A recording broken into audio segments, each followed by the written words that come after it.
1일 설교하겠습니다. 오늘 설교의 제목은요, 하나님이 죄를 용서해 주신다는 거짓말입니다. 또 어디서 또 이단 같은 설교한다 그러실 거, 제목만 보면 그러실 것 같은데요. 여러분, 이 설교는 특별히 강추드립니다. 이 설교는 그냥 나온 설교가 아니라 제가 지금 저의 죄에 대한 대가 철저하게 받고 있는데요. 무려 4년이라는 시간을 여러분이 상상할 수 없는 심적 고통과 압박, 미안함, 정죄함,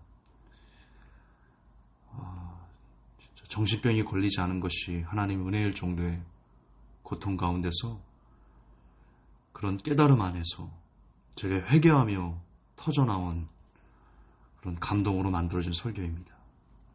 특별히 강추해서 여러분 들어주셨으면 좋겠습니다.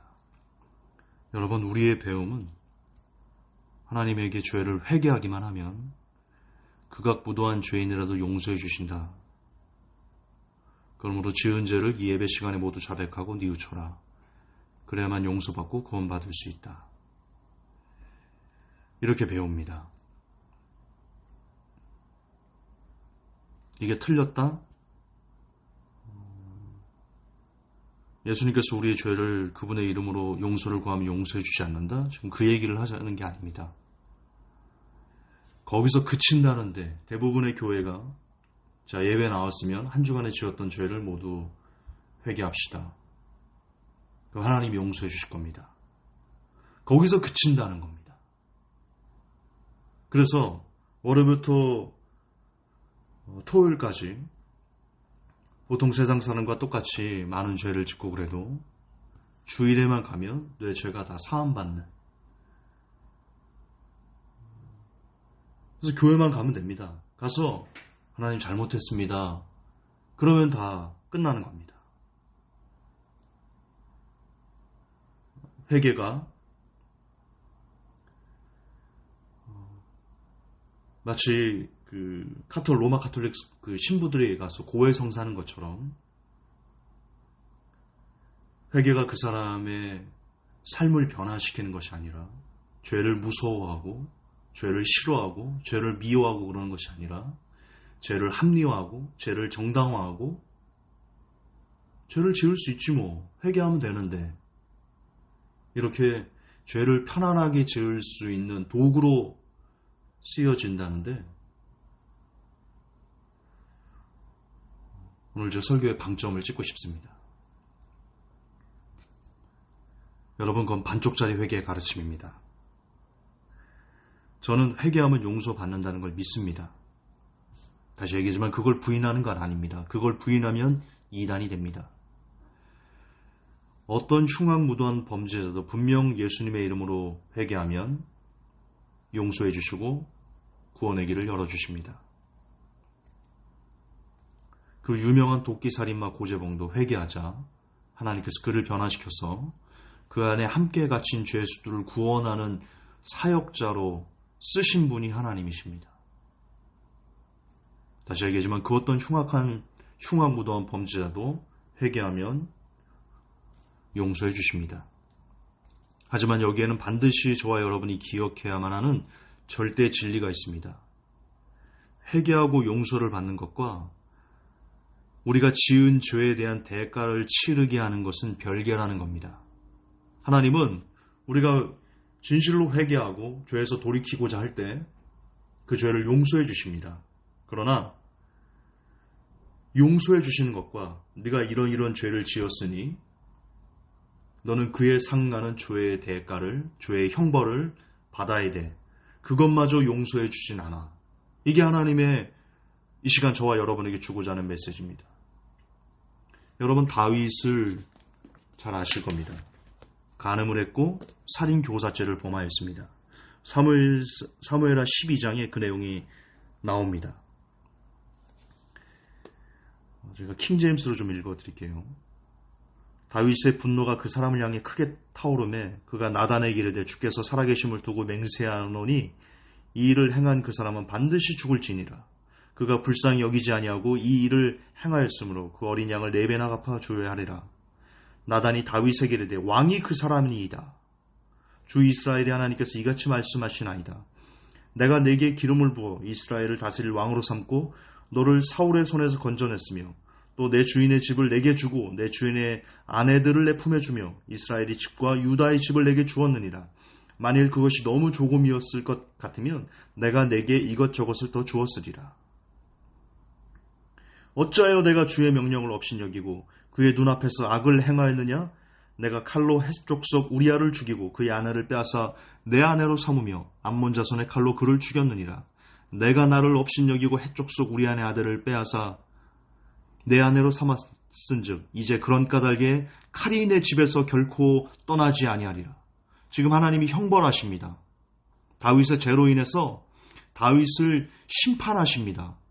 결코 칼이 그러한 까닭에 네가 범죄한 까닭에 내 집에서 칼이 결코 떠나지 아니하리라. 11절 주가 이같이 말하노라. 보라 내가 내 집에서 너를 대적하는 재앙을 일으키고 환란이 임하게 한다는 겁니다. 내가 내 아내들을 내 눈앞에서 가져다가 내 이웃에게 주리니. 현실이 됐죠? 이 해가 보는 데서 그가 내 아내들과 함께 누우리라. 압살롬이 다윗의 처들로 백추대낮에 옥상에 천막을 치고 다 보는 사람들 앞에서 동침했죠. 그런 수치와 수욕을 다하게 했죠. 12절 너는 그 일을 은밀히 행하였으나 나는 온 이스라엘 앞에서 해 앞에서 이 일을 행하리라 하며 13절 다윗이 나단에게 이르되 내가 주께 죄를 지었노라 하거늘 나단이 다윗에게 이르되 주께서도 왕의 죄를 치우셨으므로 왕이 죽지 아니하리이다. 자, 지금 여기 되게 중요한 진리가 나옵니다.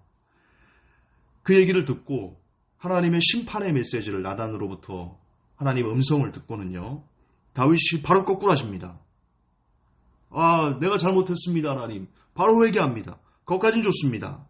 그러자 하나님께서 분명 말씀하십니다. 다윗이 회개하니까 여기 뭐라고 써있냐면 내가 주께 죄를 지었노라 하거늘. 하거늘이란 뜻은 인과관계거든요. 다윗이 회개를 했기 때문에 나단이 다윗에게 이르되 주께서도 왕의 죄를 치우셨으므로 왕이 죽지 아니하리이다. 왕이 회개하셨으니까, 회개 안 할 수도 있는데 회개하셨으니까 왕의 죄를 치우셨다. 여기서 치우셨다가 원어로 아바르거든요. 소멸하다라는 뜻입니다. 그러니까 다윗의 죄를 소멸하셨다는 겁니다. 히브리어로 아바르가 소멸하다는 뜻입니다. 죄를 사하다. 그러니까 분명 다윗이 하나님 앞에 지은 밧세바를 간음하고 그리고 우리아를 살인교사에서 죽인 살인죄를, 간음죄와 살인죄를 하나님이 소멸시켜 준다는 겁니다. 하지만 14절 그러나 이 행동으로 인하여 왕이 주의 원수들에게 신성 모독에 큰 기회를 주었으니 왕에게 태어난 아이 또한 반드시 죽으리이다. 여기 왕의 아들, 그러니까 밧세바가 잉태했잖아요. 다윗과 동침해서. 그러니까 사실 여러분 이거를 보면 뭘 알 수 있냐면 남자와 여자가 동침을 하면 바로 아이가 생기지 않잖아요. 아이가 생긴 것을 어느 정도 시간이 지나야 임신한 것을 여자가 알잖아요. 3개월 지나면 알게 되나요? 제가 임신을 해본 적이 없으니. 그러니까 여러분 아셔야 되는데요. 다윗은 우리아가 임신한 사실을 드러날 때까지 계속 동침을 했던 겁니다. 계속 간음을 했던 겁니다. 오해하시면 안 돼요. 다윗이 밧세바와 한 번 잠을 잔 게 아닙니다. 순간적인 욕정에 의해가지고 순간적으로 실수를 범한 게 아니에요. 우리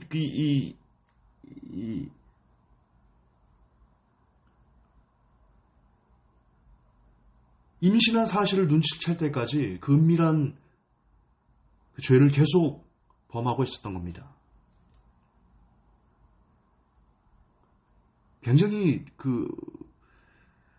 그만큼 하나님을 오랜 시간 다윗이 잊고 지냈다는 것을 알 수 있습니다.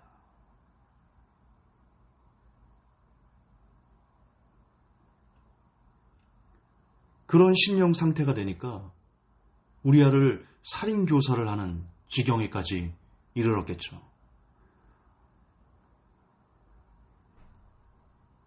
왜 그렇게 됐는지는 지금 그 시간이 아니니까요. 어쨌든 중요한 건 이겁니다. 바세바가 낳았죠, 아이를. 그 아이가 죽었어요. 그 죄의 형벌이 아이가 죽는 걸로 끝나는 게 아닙니다.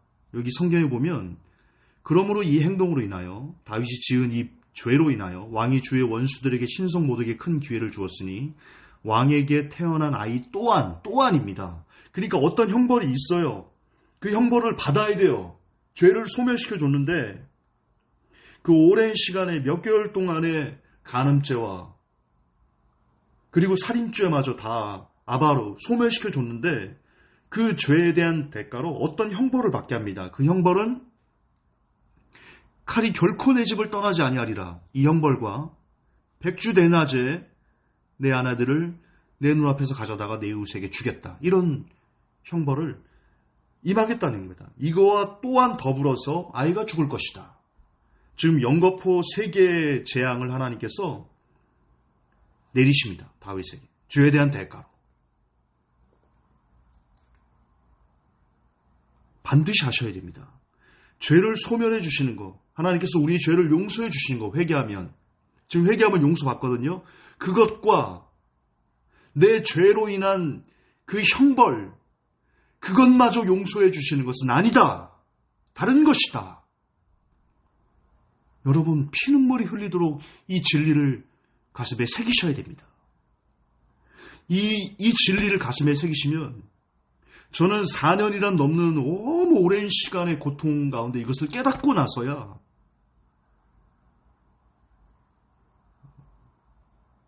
지금도 숨통이 조여질 정도의 고통이 있지만 그래도 비로소 숨을 좀 쉴 수 있을 것 같습니다.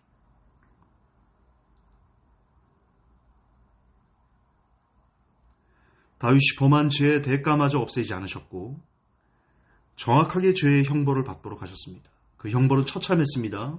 자녀가 먼저 아들이 죽었고 수년 후에 아들 압살롬이 아버지를 죽이겠다고 반역해서 올 때 다윗이 신발도 신지 않고 급하게 도망갔습니다.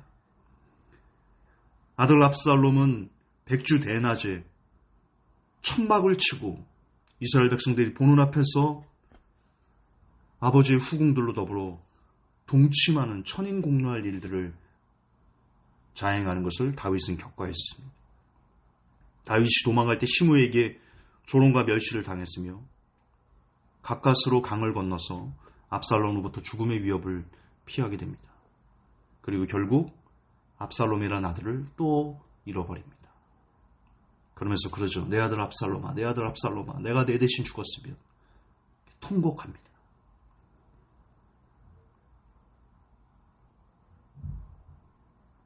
거듭 반복하지만 분명 아바르 소멸하셨습니다. 다윗이 회개할 때 다윗의 죄를 없애버리셨습니다. 하나님께서. 기억조차 하지 않으신다고 성경은 나와 있습니다. 그것은 진리입니다. 우리가 지은 죄를 회개하면 하나님은 그 죄에 대해서 기억조차 하지 않으십니다. 그러나 그 죄가 남긴 상처로 인한 형벌마저 소멸하시지는 않습니다. 그것은 당해야 됩니다. 만약 회개하지 않으면 그 형벌은 지옥에서 영원히 당해야 되고 만약 회개했다면 이 땅에서 그 죄만큼의 결과값을 고스란히 살아서 고통으로 눈물로 피눈물로 이를 가름으로 받아내셔야 됩니다. 그것이 우리를 향한 하나님의 뜻입니다. 그게 성경입니다. 그게 말씀입니다. 그분이 하나님이십니다. 그렇게 함으로써 사랑과 죄를 용서해 주시는 사랑과 죄를 용서할 수 없는 그 공의가 그 안에서 정확하게 하나가 되는 겁니다. 무조건 용서해 주십니다. 사랑입니다. 그러나 무조건 용서한 뒤에 그 형벌을 주지 않으면 공의의 하나님이실 수 없습니다. 용서도 해주시고 형벌도 주셔야 됩니다. 그래야 공의의 하나님은 사랑과 공의의 하나님이 정확하게 밸런스를 맺으면서 심판자로서 온전히 우리에게 하나님이실 수 있습니다. 예수님은 분명 죄를 용서해 주십니다. 그러나 또한 용서해 주지 않으십니다. 하나님은 분명 우리의 죄를 용서해 주십니다. 그러나 또한 용서해 주지 않으십니다. 이 진리를 가슴에 담아야 됩니다. 영혼의 구원을 위한 죄는 용서해 주시지만 죄의 형벌은 결단코 무슨 일이 있어도 용서해 주지 않으십니다. 지은 죄만큼 그분은 사탄으로 하여금 죄 지은 사람을 고통스럽게 하도록 허락하시고, 그리고 그 시험은 그 사람이 감당할 만큼으로 한정시켜 놓습니다. 그래서 성경에 사람이 감당할 시험밖에는 너에게 당한 것이 없나니, 그런 말씀이 오늘 이루어지는 것입니다. 하여 만약 예수님을 진실로 믿고 영의 세계를 알며 하나님을 아는 지식이 많은 사람이 죄를 범했을 때 그 죄에 대한 대가는 더욱 혹독할 것입니다. 하나님은 믿는 만큼, 그 사람을 믿는 만큼 그 사람에게 더욱 심한 배신감을 느끼시고 그에 대한 책임을 과하게 물으실 것이기 때문입니다. 누가복음 12장 48절에 알지 못하고 맞을 일을 행한 종은 적게 맞으리라. 무릇 많이 받은 자에게는 많이 찾을 것이요 많이 맡은 자에게는 많이 달라 할 것이니라. 아멘. 이렇게 기록하고 있습니다.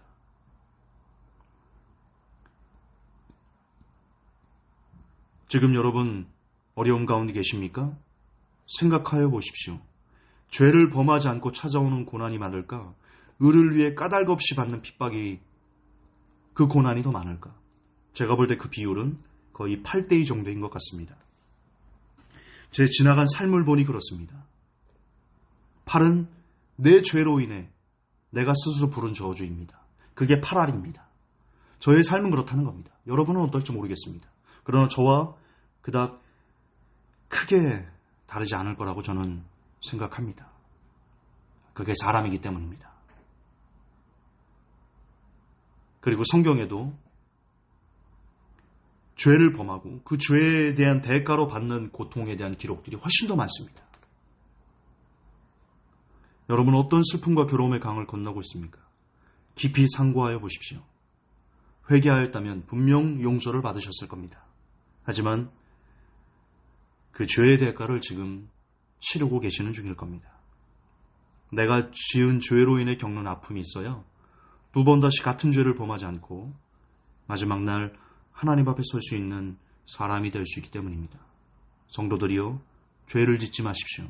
죄는 달콤하지 않습니다. 다윗이 간음하면서 느꼈을 육적 쾌락이 더 즐거웠을까요? 아니면 그 짧은 육적 쾌락의 대가로 얻게 된 아들의 죽음, 아들의 배신, 조롱과 멸시, 생명의 위협 등등이 다윗이 간음하며 느꼈을 육적 쾌락을 뛰어넘을까요? 그거보다 못할까요? 비교해 보십시오. 짧은 육적 쾌락 뒤에 엄청나게 긴 고통과 고난과 가슴이 찢어지는 슬픔으로 이어졌다는 것을 다윗을 통해서 하나님은 저와 여러분에게 교훈하고 계십니다. 알려주고 계십니다. 이 성경은 우리로 하여금 모든 그 믿음에 이르도록 하는 지혜와 훈계를 준다. 모든 것이 우리를 향한 교훈이다. 그렇게 성경은 기록하고 있습니다. 우리는 다윗의 삶을 통해서 압니다.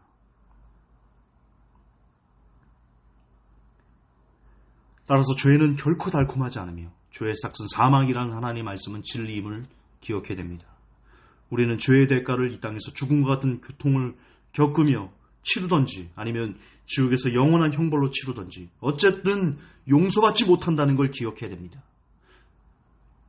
그에 합당한 삭을 치러야지만 용서받게 됩니다. 이것은 진리입니다. 지금 행위 구원을 얘기하는 게 아니라는 거 아시죠? 영혼의 구원 얘기가 아닙니다. 여러분 아담과 하와는 선악과를 따먹었습니다. 그리고 용서받았습니다. 하나님께서 가죽옷을 지어 입히셨다는 건 용서해 주셨다는 뜻입니다. 그런데 그들은 용서받았음에도 에덴 동산에서 쫓겨나서 아담은 평생 땀을 흘리는 고통으로 땅을 일구며 살아야 하는 고난을 주셨고 하와에게는 잉태할 때마다 고통을 크게 임하게 하셨습니다. 용서는 해주셨지만 죄에 대한 형벌은 결코 거두지 않으시는 사랑과 공의가 정확하게 균형을 이루신 분, 그분이 하나님이십니다. 그러므로 성경은 다음과 같이 말하고 있습니다. 누가복음 12장 5절에 마땅히 두려워할 자를 내가 너에게 보이리니 곧 죽인 후에 또한 지옥에 던져넣는 권세 있는 그를 두려워하라. 내가 참으로 너에게 이르노니 그를 두려워하라.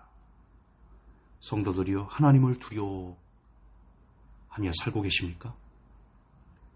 하나님을 두려워하는데 죄를 하찮게 여긴다?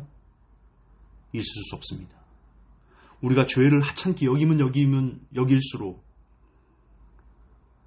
그와 비례해서 우리는 하나님을 두려워하지 않고 살아간다는 것을 스스로가 증명하는 것입니다. 제가 그렇습니다. 제가 죄를 하찮게 여겼습니다.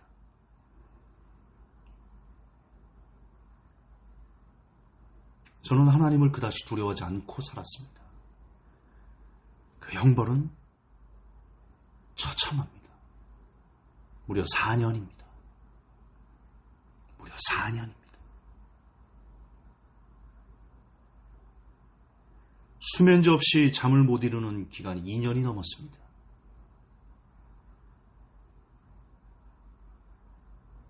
여러분, 불면의 고통이 얼마나 큰 줄 아십니까?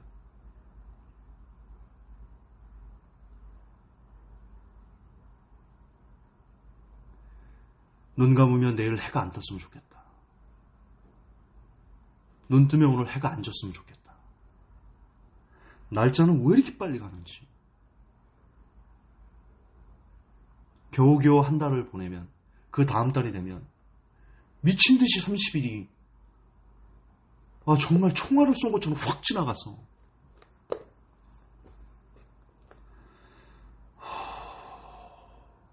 어찌할꼬. 나 때문에 손해본 사람들을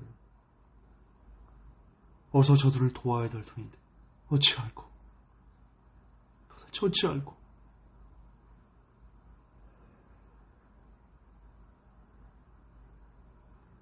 정말 머리에 꽃을 꽂았으면 좋았을 것 같은.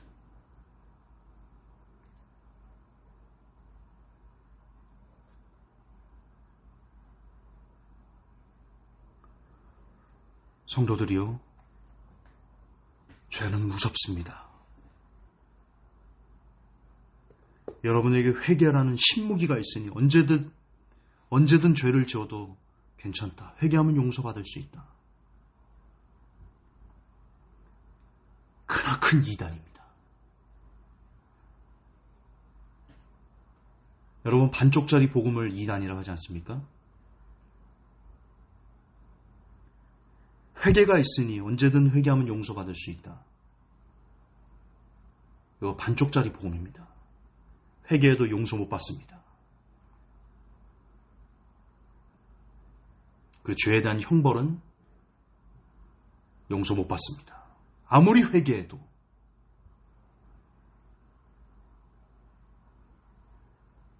죄는 무섭습니다.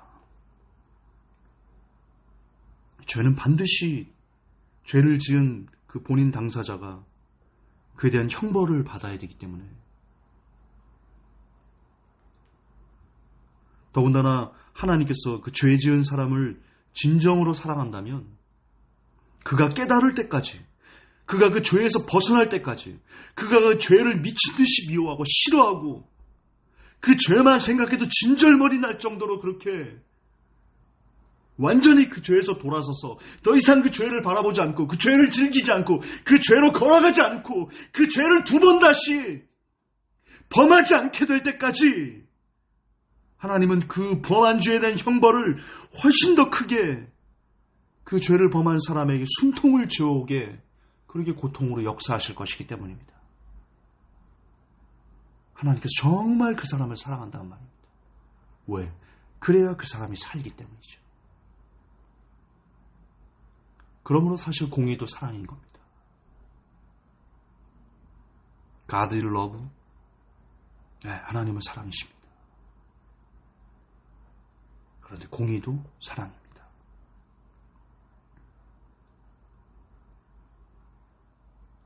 기억하고 또 기억하고 반드시 기억하십시오. 죄는 달콤하지 않습니다. 죄는 회개해도 그 형벌은 그대로 죄를 지은 장본인의 몫으로 하나님은 남겨두십니다. 그리고 그 죄의 형벌은 여러분을 고통으로, 고난으로, 슬픔으로, 이를 가름으로, 그리고 만약 하나님께서 그 사람을 보셨을 때 그 사람이 천국에 갈 확률이 그래도 좀 높다 싶으시면 더 처참하게 이보다 더한 고난이 없을 정도로 그 사람을 휘몰아쳐 가십니다.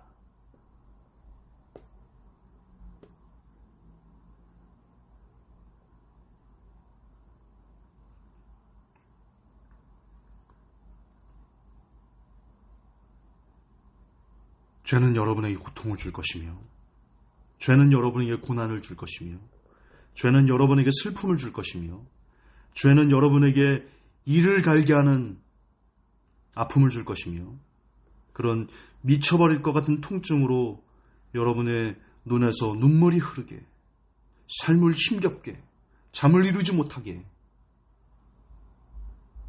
죄는 그렇게 여러분을 짓밟아 버릴 것입니다. 그리고 하나님은 그 죄가 저와 여러분을 짓밟는 것을 좋아하십니다. 그렇게 짓밟히는 것을 하나님은 뜻하십니다.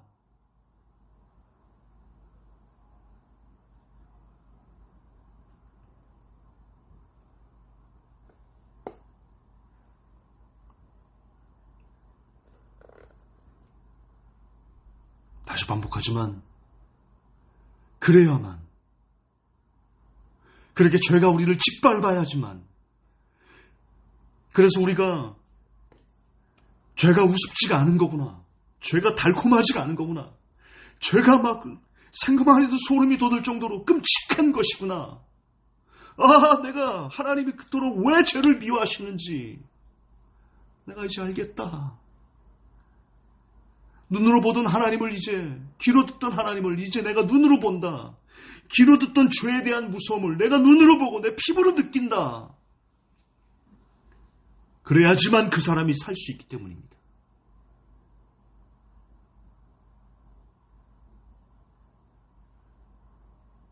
그래서 하나님은 그 죄가 우리를 짓밟는 것을, 특히 그 사람이 천국에 갈 가능성이 높고 하나님께서 그 사람을 사랑하신다면 그 죄가 우리를 짓밟는 것을 기뻐하십니다. 오해가 없으셔야 됩니다. 하나님이 잔인하게 죄로 우리를 막 고통 주는 것을 즐긴다 이런 뜻이 아닙니다. 그렇게 죄가 우리를 짓밟아야지, 그 죄로 인해 우리가 피눈물 나는 고통을 흘려야지 우리가 죄를 우리의 자유의지로 벗어나려고 몸부림칠 거기 때문입니다. 죄와 싸우려 피를 흘리까지 싸울 것이기 때문입니다. 그러면 점점 그 사람은 죄에서 멀어지고 그렇게 점점 하늘나라에 가까워질 것이기 때문입니다. 그래서 하나님은 기뻐하시는 겁니다.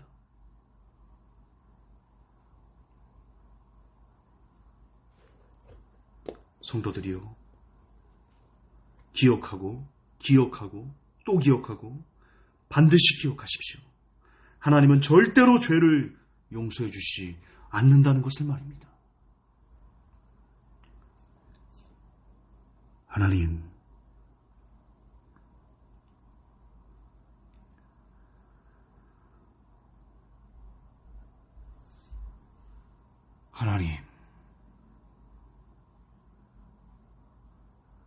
저처럼 더럽고 추악하고 냄새나는 썩은 영혼이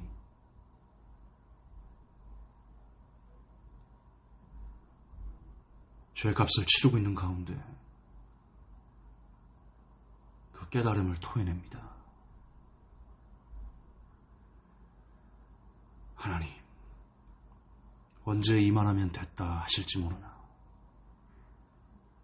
종이 여전히 깨닫지 못하고 있는, 여전히 죄를 버리지 못하고 있는,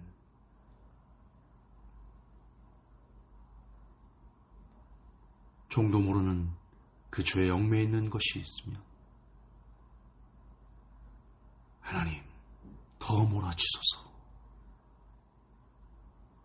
더 종을 진노로 짓밟으소서. 이 시간 성도들 중에 고통과 슬픔과 눈물로 한숨을 토하는 성도가 있으면, 그리고 그것이 죄에 대한 결과이면, 오 하나님, 그 영혼을 하나님의 진노로 더욱 짓밟으소서. 그래서 우리 안에 머리로가 아니라 우리 심장으로 죄를 무서워하게,